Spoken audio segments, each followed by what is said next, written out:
I wish you a happy happy happy happy happy and merry Christmas. మీ అందరికీ Christmas నేను ప్రేమపూర్వకంగా మనస్ఫూర్తిగా నేను తెలియజేస్తున్నాను. ఈ క్రిస్మస్ మీ అందరి జీవితాల్లో నిత్య సంతోషాన్ని, ఆనందాన్ని, సమాధానాన్ని ఇచ్చునుగాక. ఎరుకో గోడలు కూలిపోయే ముందంట వాళ్ళు 7 సార్లు ఆ ఎరుకో గోడను చుట్టూ తిరిగారంట. అలాగా ఇన్ని సంవత్సరాలు మీరు ఏ పర్వతం చుట్టూ తిరిగారో, ఏ సమస్య చుట్టూ తిరిగారో, ఏ బాధ చుట్టూ తిరిగారో, ఏ వ్యాధి, ఏ బలహీనత చుట్టూ ఇన్ని సంవత్సరాలు తిరిగారో, ఇక మీ ఎరుకో గోడ ఈరోజు కూలిపోబోతుంది. కూలిపోయింది. అదేం సిస్టర్, ఇన్ని సంవత్సరాల నుంచి జరగంది ఈరోజు ఎట్లా జరిగిందంటే, it's not by you, it's not because of you. ఇది మిమ్మల్ని బట్టి కాదు, దేవుడు కేవలం కృప చేత ఒక నూతనమైన కార్యాన్ని మీ జీవితంలో ప్రారంభిస్తున్నాడు. తప్పకుండా దేవుడు దాన్ని ముగిస్తాడు. ఈ ఎస్తేరంట రాజుగారి ముందు నిలబడ్డప్పుడు ఏ మాత్రం అర్హత స్థాయి లేకపోయినా just with the favour she become as a queen.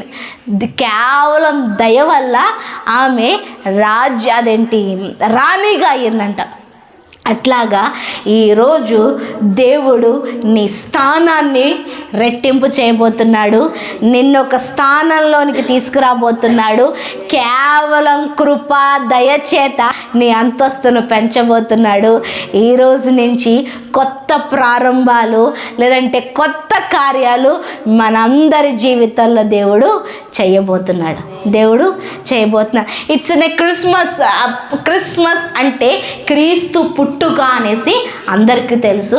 కానీ క్రీస్తు పుట్టడం వల్ల ఏం జరుగుతుంది అన్న రెవల్యూషన్ చాలామందికి తెలియదు.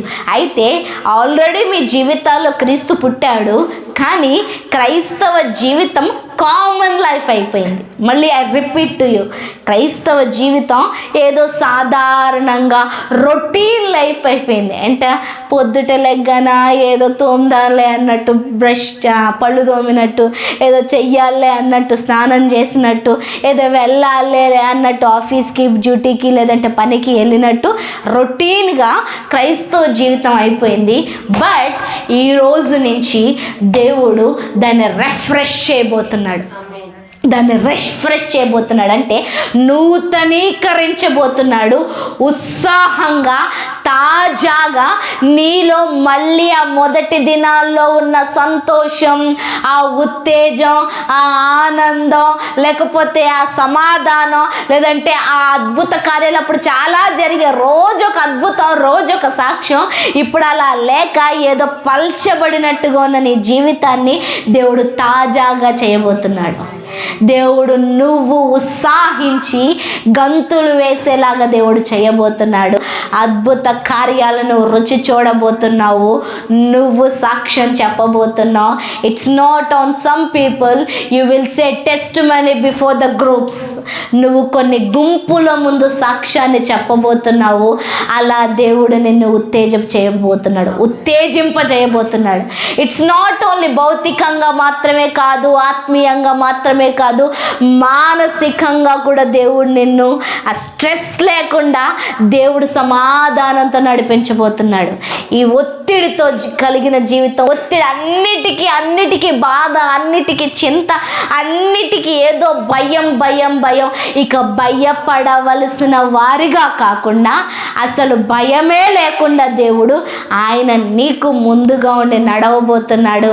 అలాంటి గొప్ప కార్యాలు ఈ క్రిస్మస్ దినం నుంచి దేవుడు చేయబోతున్నాడు. నిజంగా జరుగుతాయి అంటారా అంటే నువ్వు నమ్మిన నువ్వు అద్భుత కార్యాలని రుచి చూస్తావు. అద్భుత కార్యాలని గురించి ప్రవచిస్తావు. అద్భుత కార్యాలని గురించి సాక్ష్యం చెప్తావు. You are not only testimony, నువ్వు మాత్రం సాక్ష్యం చెప్పడానికి మాత్రమే కాదు, ఎదుటి వారి జీవితంలో నువ్వు ఇదే చేయటానికి దేవుడిని ఎన్నుకున్నాడు. అదవుతుంది నేను చెప్తున్నాను. నువ్వు పలికితే నీ నోటి నుంచి ఇంకా అద్భుతాలు జరగబోతున్నాయి. And again repeat. పక్క వాళ్ళకి సెకండ్ ఇచ్చి హ్యాపీ క్రిస్మస్ చెప్పి, నువ్వు పలికితే నీ నోటి నుంచి అద్భుతాలు జరగబోతున్నాయి. నువ్వు పలికితే నీ నోటి నుంచి అద్భుతాలు జరగబోతున్నాయి. నువ్వు పలికితే నీ నోటి నుంచి అద్భుతాలు జరగబోతున్నాయి. దేవుడు నోటి నిండా చిరునవ్వు ఇస్తున్నాడని చెప్పండి. ఏంటి? నోటి నిండా చిరునవ్వు. ఏంటి? నోటి నిండా చిరునవ్వు ఇవ్వబోతున్నాడు. దేవుడు అలా మనల్ని సాక్షులుగా పిలుచుకున్నాడు. అలా సాక్షులుగా పిలుచుకున్నాడు. మనము తీర్పు తీర్చేవారం. ఎవరికి తీర్పు? దుష్టుడికి తీర్పు తెచ్చబోతున్నాం. ఇన్ని సంవత్సరాలు మన జీవితాన్ని అనగద్రొక్కిన దుష్టుడికి తీర్పు తెచ్చబోతున్నా. Not for the men. Flesh and blood is not our enemies. రక్త శరీరము మనకి శత్రువు కాదు. ఏ వ్యక్తి కూడా నిజంగా మనకు శత్రువు కాదు. ఆ వ్యక్తి వెనకాల ఉండి ప్రయత్నాలు చేస్తూ, మనల్ని అనగద్రొక్కుతూ, మనల్ని దూషిస్తూ, మనల్ని అవమానిస్తూ, మనల్ని వెనక్కి లాగుతున్న దుష్టుడిది తప్పు. ఇక నువ్వు రివెంజ్ తీర్చుకోవాల్సింది వ్యక్తుల మీద కాదు, మనుషుల మీద కాదు, దుష్టుడి మీద. మన శత్రువు ఎవరు? దుష్టుడు. ఆల్రెడీ యేసయ్య 2000 సంవత్సరాల క్రితం పుట్టి, 2000 సంవత్సరాల క్రితం సిలువ మీద ఆయన మరణించి, శీఘ్రముగా ఆయన పాదముల కింద, సిలువ కింద సాతాన్ని చెతకద్రొక్కాడు. అంటే ఆల్రెడీ సగం ప్రాణం పోయింది. మిగతా సగం ప్రాణం తీయటానికి దేవుడు నిన్ను నిలబెట్టుకున్నాడు. Now you have to take revenge on the enemy of Satan. దుష్టుడి మీద, సాతాను మీద నువ్వు రివెంజ్ తీర్చుకోవాలి. నువ్వు రివెంజ్ అంటే ఒక కత్తి, ఆయుధము, డాలు ఏం ధరించాల్సిన అవసరం లేదు. నీ విశ్వాసమే డాలు. నీ నోటి నుంచి వచ్చే దేవుని వాక్యమే ఆయుధము. చాలు. It's enough. నీ నోట్లోంచి వాక్యం నువ్వు ప్రకటిస్తూ ఉంటే, నీ నోట్లోంచి దేవుని మాటలను నువ్వు ప్రకటిస్తే, అవి ప్రవచనమై వాడిని ఖడ్గంగా వాటిని హతమారుస్తుంది. నువ్వు అది నమ్మితే విశ్వాసంగా నిన్ను సంరక్షిస్తుంది. విశ్వాసంగా ఏం చేస్తుంది? నిన్ను సంరక్షిస్తుంది. ఈరోజు నుంచి నూతనమైన కార్యములు నీ జీవితంలో జరగబోతున్నాయి. నూతనమైన కార్యములు నువ్వు పలకబోతున్నావు. నూతనమైన కార్యములు వేరే వారి జీవితంలో నీ ద్వారా జరగబోతున్నాయి. ఇక నువ్వు సాక్ష్యం చెప్పబోతున్నావు. ఏదో చిన్న మాట అన్నానమ్మా, వాళ్ళు బాగుపడిపోయారు. ఏదో ఒక చిన్న మాట అన్నానండి, వాళ్ళు స్వస్థపరచబడ్డారు. చిన్న ప్రార్థన చేశాను, వాళ్ళ జీవితంలో కార్యం జరిగింది. చిన్న సాక్ష్యం చెప్పాను, వాళ్ళు బలం పొంది రక్షణలోనికి వచ్చారు. చిన్న మాట చెప్పాను, రమ్మని చెప్పాను, వాళ్ళు దేవుని మందిరానికి వచ్చారు. నేను వాళ్ళ ఇంట్లోకి వెళ్ళి చిన్న ప్రార్థన చేశాను, వాళ్ళ ఇంట్లో సమాధానం. ఈ రోజు నుంచి దేవుడు అలా నిన్ను వాడుకోబోతున్నాడు. అది నీ పిలుపు. అది మన పిలుపు. దేవుని నామానికి మహిమ కలుగును గాక. చాలా చెప్పాలని ఆశపడుతున్నాను. హల్లెలూయా. లూకాసు వార్త మొదటి అధ్యాయం. అక్కడ ఎలిజబెత్, జకరియా గూర్చిన సంఘటన మనం చూస్తాము. ఎలిజబెత్, జకరియాని గూర్చిన సంఘటన మనం చూస్తాము. మొదటి అధ్యాయం 8వ వచనం. హోజాన్నా హలా జెకే లోజో థాహరా ట్రవా సెహేలియాంద్రష్యో రిక్లా హజా. లూకాసు వార్త మొదటి అధ్యాయం 8వ వచనం. జకరియా తన తరగతి క్రమము చొప్పున దేవుని ఎదుట యాజక ధర్మము జరిగించుచుండగా, యాజక మర్యాద చొప్పున ప్రభువు ఆలయములోనికి వెళ్ళి ధూపము వేయుటకు అతనికి వంతు వచ్చెను. ధూప సమయమందు ప్రజల సమూహమంతయు వెలుపల ప్రార్థన చేయుచుండగా, ప్రభుదూత ధూప వేదిక కుడివైపున నిలిచి అతనికి కనబడగా, జకరియా అతన్ని చూచి తొందరపడి భయపడిన వాడాయను. అప్పుడు ఆ దూత అతనితో, జకరియా భయపడకుము, నీ ప్రార్థన వినబడినది, నీ భార్య అయిన ఎలిజబెత్ నీకు కుమారుని కనును, అతనికి యోహాను అని పేరు పెట్టుదువు. అతడు ప్రభు దృష్టికి గొప్పవాడై ద్రాక్ష రసమైనను మద్యమునైనను తాగక తన తల్లి గర్భమున పుట్టినది మొదలుకొని పరిశుద్ధాత్మతో నిండుకొనిన వాడై ఇశ్రాయేలీలో అనేకులను ప్రభువైన వారి దేవుని వైపునకు తిప్పును. మరియు అతడు తండ్రుల హృదయమును పిల్లల తట్టునకు, అవిధేయులను నీతిమంతుల జ్ఞానమును అనుసరించుటకును త్రిప్పి, ప్రభు కొరకు ఆయత్తపడి ఉన్న ప్రజలను సిద్ధపరచుటకై ఏలియా యొక్క ఆత్మయు శక్తియు గలవాడై ఆయనకు ముందుగా వెళ్ళును గనుక నీకు సంతోషమును మహా ఆనందమును కలుగును. అతడు పుట్టినందున అనేకులు సంతోషింతురనెను. జక్కరయ్య, ఇది నాకెలాగు తెలియను? నేను ముసలివాడను, నా భార్య బహుకాలము గడిచినదని ఆ దూతతో చెప్పగా, దూత, నేను దేవుని సముఖమందు నిలిచి గాబ్రియేలును నీతో మాటలాడుటకును ఈ వర్తమానము నీకు తెలుపుటకును పంపబడితిని. మరియు నా మాటలు వాటి కాలమందు నెరవేరును. నీవు వాటిని నమ్మలేదు గనక ఈ సంగతులు జరుగు దినము వరకు నీవు మాటలాడక మౌనివై యుందువని అతనితో చెప్పాను. ప్రజలు జకరియా కొరకు కనిపెట్టుచుండి ఆలయమందు అతడు ఆలస్యము చేసినందుకు ఆశ్చర్యపడిరి. అతడు వెలుపలికి వచ్చినప్పుడు వారితో మాట్లాడలేకపోయినందున ఆలయమునందు అతనికి దర్శనము కలిగినదని వారు గ్రహించిరి. అతడు వారికి సంజ్ఞలు చేయుచు మూగవాడై ఉండెను. అతడు సేవ చేయు దినములు సంపూర్ణమైనప్పుడు తన ఇంటికి వెళ్ళెను. ఆ దినములైన పిమ్మట అతని భార్య ఎలిజబెత్ గర్భవతి అయి మనుషులలో నాకుండిన అవమానమును తీసివేయుటకు నన్ను కటాక్షించిన దినములలో ప్రభు ఇలాగు చేసిననుకొని 5 నెలలు ఇతరుల కంట బడకుండెను. మనుష్యులలో నాకుండిన అవమానము తీసివేయుటకు దేవుడు నీ అవమానాన్ని తీసివేయబోతున్నాడు. దేవుడు నీ మీద పడిన నిందను తీసివేయబోతున్నాడు. ఏ అవమానము, ఏ నింద, ఏ మచ్చ, ఏ డాగు ఒకవేళ మనుషుల్లో కాకపోయినా నీ అంతటా నీ మనస్సాక్షికి నీకు తెలుసు కదా, అయ్యో ఇలాంటిది చేశానే, లేదంటే ఇలాంటి మాటను అనిపించుకుంటున్నానే, లేదంటే ఇంకా ఇది తక్కువగా ఉంది, ఇంకా ఇది లేదు, ఇదైతే బాగుండు అని సంవత్సరాలుగా నువ్వు దేనికోసమైతే ఎదురు చేస్తున్నావో ఆ ప్రార్థన దేవునికి వినబడినది. హల్లెలూయా చెప్దామా? హల్లెలూయా చెప్దామా? 2 చేతులు పైకి చెప్పండి, హల్లెలూయా, హల్లెలూయా.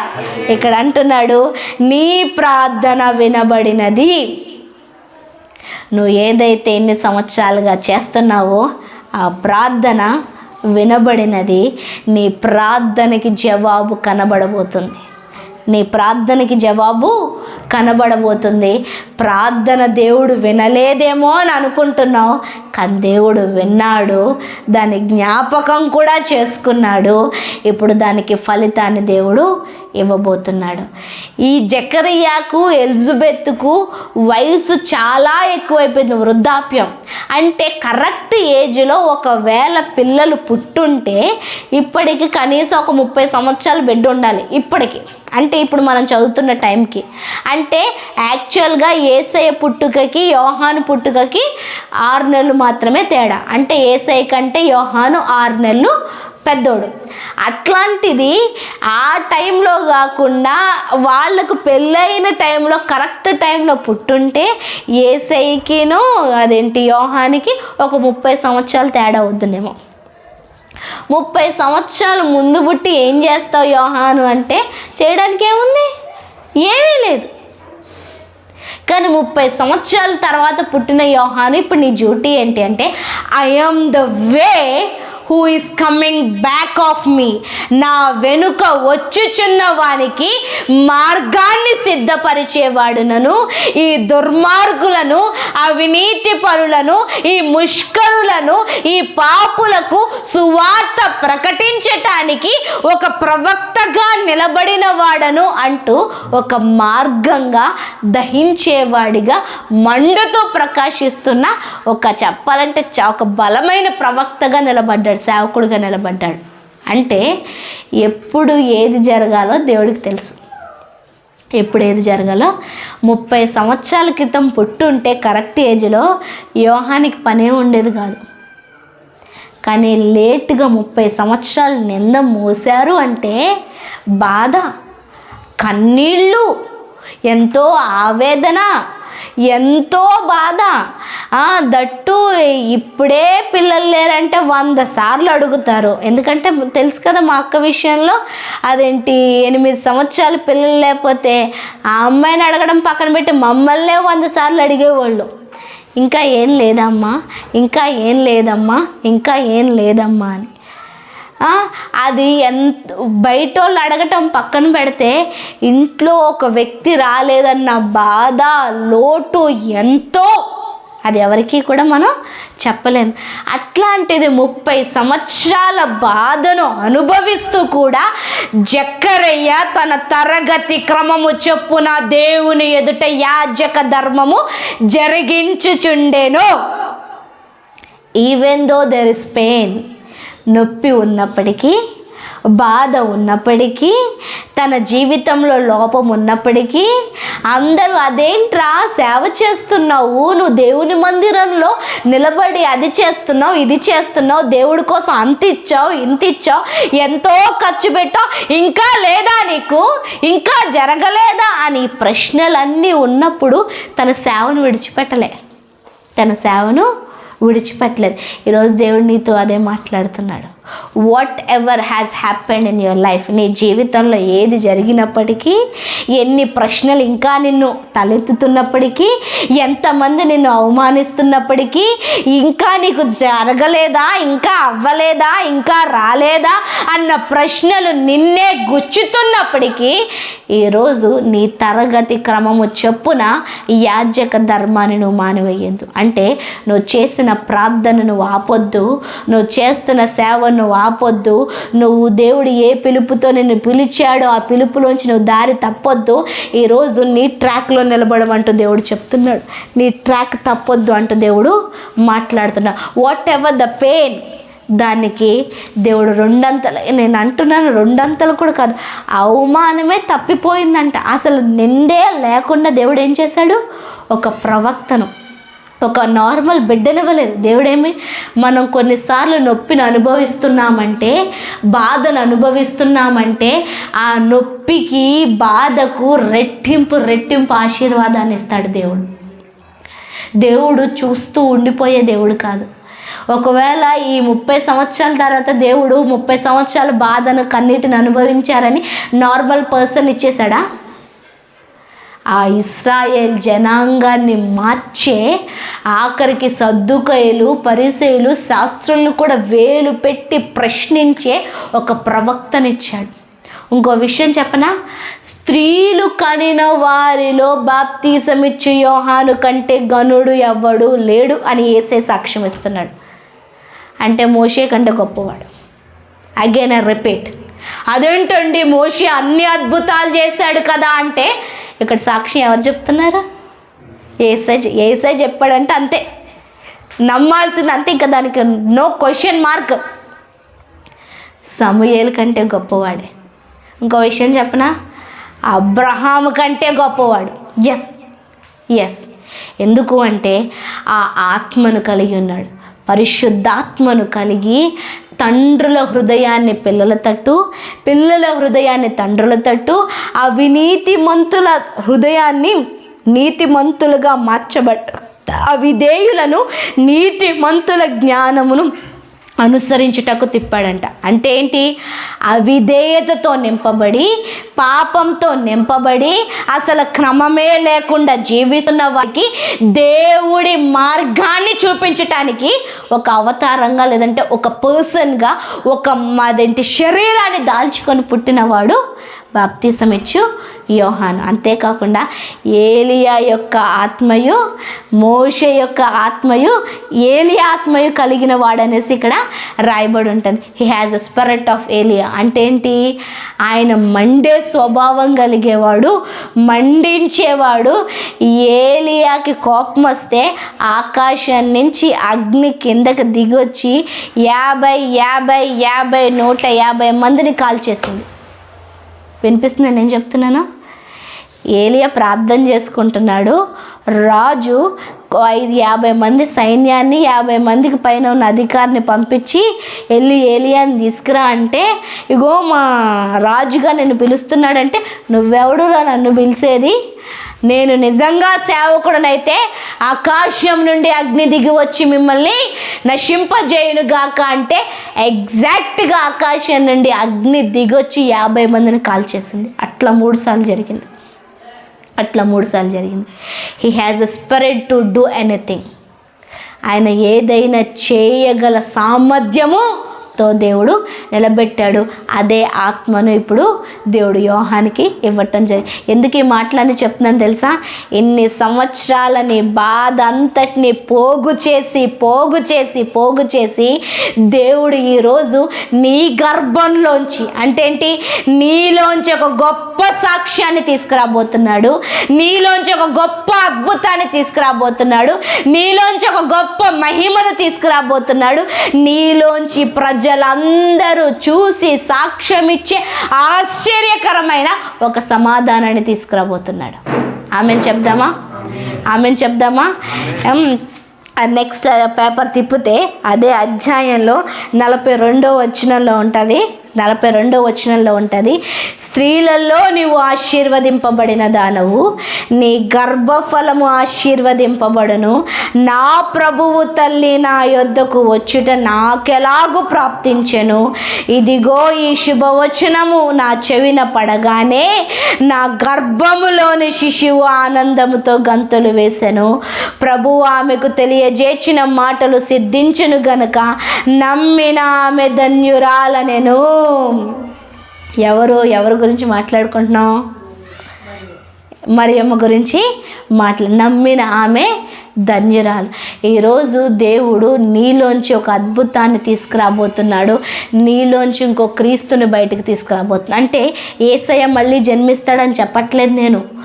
నీలోంచి క్రీస్తు ఆత్మ బయటికి వచ్చి అనేక మంది జీవితాలను బాగు చేయాల. అర్థమవుతుందా? నీలోంచి క్రీస్తు మాట బయటకు వచ్చి అనేక మందిని రక్షించాల. నీలోంచి క్రీస్తు మాట బయటకు వచ్చి అనేక మందిని బాగు చేయాలా, స్వస్థపరచాల. నీలోంచి క్రీస్తు మాట బయటకు వచ్చి అనేక మందిని దేవుడి మందిరంలోనికి తీసుకురావాలా. నీలోంచి క్రీస్తు మాట బయటకు వచ్చి సమాధానంతో లేని వారికి సమాధానం రావాలి. ఇక్కడ మరి అంట గర్భవతిగా, ఇంకా ప్రెగ్నెంట్, జస్ట్ అప్పుడే 1 month. మరి అదేంటి, ఎలిజబెత్ 6వ నెల అయితే మరియమ్మకి 1వ నెల అనమాట. ఆమె వచ్చి జస్ట్ అంటుంది, అమ్మా ఎలిజబెత్ నీకు శుభం కలుగును గాక అంటుంది.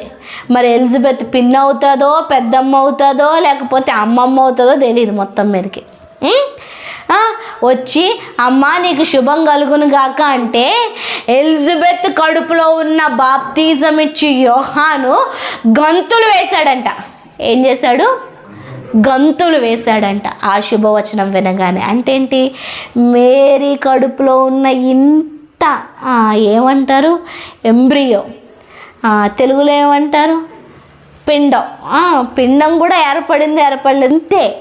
ఇంత అంటే పరిశుద్ధాత్మతో కూడుకున్న దేవుని స్వరూపంలో ఇంతతో నింపబడిన మరియమ్మ వచ్చి అమ్మా నీకు శుభం కలుగును గాక అంటే, ఎలిజబెత్ కడుపులో ఉన్న బిడ్డ గంతులు వేశాడు.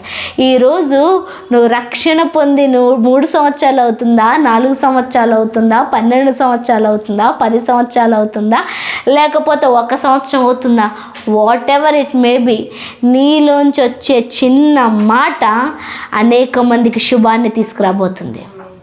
నీలోంచి వచ్చే చిన్న మాట అనేక మందికి ఆనందాన్ని తీసుకురాబోతుంది. నీలోంచి వచ్చే చిన్న మాట అనేక మంది జీవితాల్ని మార్చబోతుంది. నేనేం చెప్తున్నాను, నీలో క్రీస్తు ఉన్నాడు. ఆ క్రీస్తుతో నువ్వు ఏకీభవించి మాట్లాడితే గొప్ప కార్యాలు జరుగుతాయి.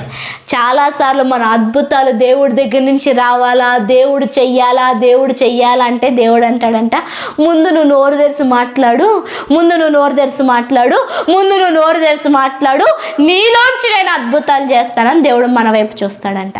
అంటే నీ స్వస్థత ఎక్కడ దాగుంది? మన నోట్లో దాగుంది. నీ అద్భుతం ఎక్కడ దాగుంది? మన నోట్లో దాగుంది. నీ కార్యాలు ఎక్కడ దాగున్నాయి? మన నోట్లోంచి జీవపు మాటను విడుదల చేస్తే ఇంతే ఉన్న యేసయ్య, ఇంతే పిండంగా ఉన్న యేసయ్య మాట ఆ ఎలిజబెత్కి శుభాన్ని, దీవెన్ని, ఆశీర్వాదాన్ని, పరిశుద్ధాత్మని ఇస్తే ఈరోజు యేసయ్యను పూర్తిగా పొందుకున్న నువ్వు ఎన్ని జీవితాలను మార్చగలవు? ఎంతమంది జీవితాలను మార్చగలవు? ఈరోజు నీలోంచి యేసయ్య కనిపించబోతున్నాడు. నీలోంచి యేసయ్య తాకబోతున్నాడు. నీలోంచి యేసయ్య అనేక మంది జీవితాలని బాగు చేయబోతున్నాడు.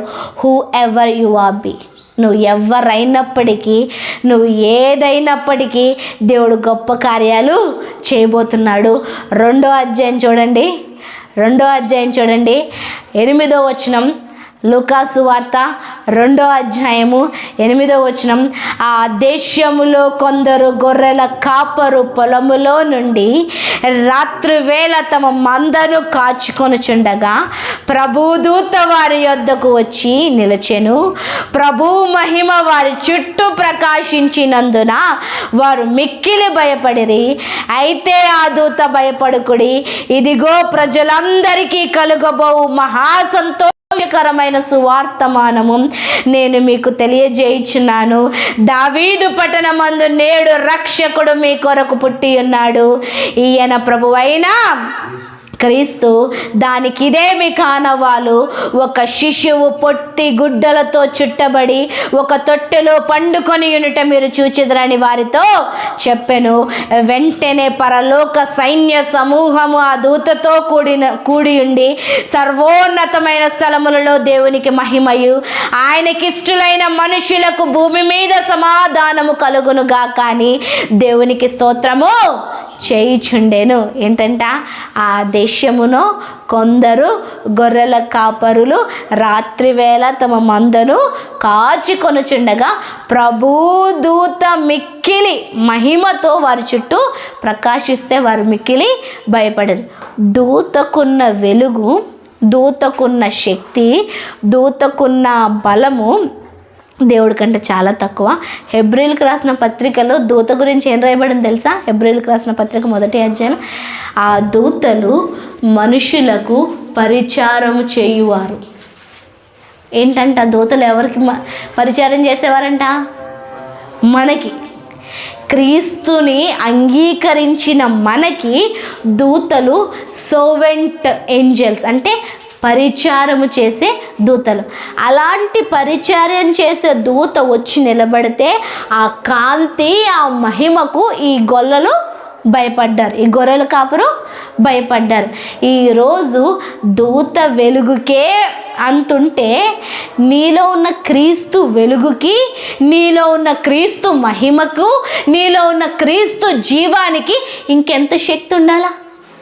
అర్థమవుతుందా? నేనేం చెప్తున్నాను? దూత వెలుగు కాదు పాయింట్.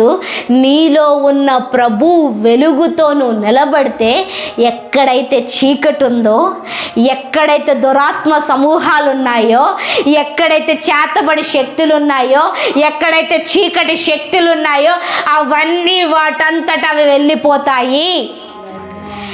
నీలో ఉన్న ప్రభు శక్తితో నువ్వు నిలబడాల. అంటే ఎక్కడి నుంచో మళ్ళీ యేసయ్య రా నాలోకి వెలుగు అని అడగాల్సిన అవసరం లేదు. నీలో ఆల్రెడీ ఉన్నాడు. ఆయన ఉన్నాడు అని నువ్వు గుర్తిస్తే, నా జోబులో 10,000 ఉన్నాయి, నా జోబులో 10,000 ఉన్నాయని నువ్వు అనుకున్నావు అనుకో, ఆ కాన్షియస్తో ఉన్నావు అనుకో, ఎంత ధైర్యంగా ఉంటుంది నీకు. అసలు ఏం లేవు 10 రూపాయలు కూడా, ఎలా అనిపించింది? అసలు నీ జోబులో 10,000 పెట్టిన సంగతి నీకు తెలీదు. నువ్వేమనుకుంటున్నావు? ఇప్పుడు నా కాడ ఏమీ లేవు అనుకుంటున్నావు. అప్పుడు ఎలా ఉండిద్ది? నీకు తెలీదు ఉన్నాయని, నీకు తెలీదు ఉన్నాయని, ఏమీ లేవనే బాధపడుతున్నావు, ఖాళీగానే అనిపించింది. ఈరోజు అలాగే ఉంది. దేవుడు ఆయన సర్వ సమృద్ధిని, సర్వశక్తిని, బలాన్ని, ఆయన మహిమంతటిని తెచ్చి నీలో పెట్టి నువ్వు ప్రకాశించమ్మా అంటే, నా కాడ ఏం లేదు, నా కాడ ఏం లేదు, నేను ఇంకా బలహీనరాలనే, ఇంకా నా దగ్గర అద్భుతం జరగలేదు, ఇంకా ఈ కార్యం జరగలేదు అని ఒట్టిగా ఉన్నావు. ఈరోజు క్రీస్తు నీలో ఉన్నాడు తన శక్తి అంతటితో, తన బలమంతటితో అని గుర్తించిన దినాన నువ్వు అందరికీ భయపడకు అని చెప్పబోతున్నావు. అర్థమవుతుందా? అక్కడ దూత ఏమంటుంది?